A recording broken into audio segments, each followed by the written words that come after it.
দেখো আমার hero office যাওয়ার আগে রেডি হয়ে আমার সাথে একটা সেলফি তুলে নিয়েছে।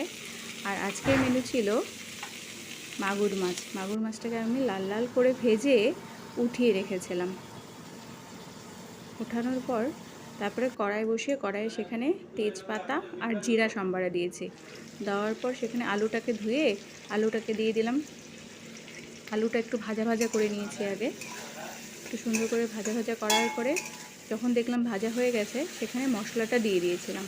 মশলার মধ্যে ছিল আমার লঙ্কা, আদা, টমেটো, জিরা আর ধনিয়া সব পেস্ট করে সেখানে দিয়ে এখন এই মশলাটাকে ভালো করে ভেজে নিয়েছি।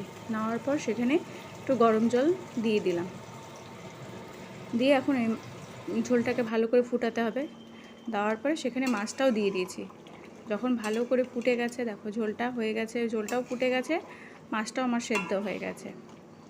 একদম পাতলা করে মাগুর মাছের ঝোল করেছি। নামানোর আগে একটু গরম মশলা দিয়েছিলাম। তারপর বরমশাই খেয়ে রেডি হওয়ার সময় আমাকে একটু টাটা করে দিল। দেখো ও বেরিয়ে গেল।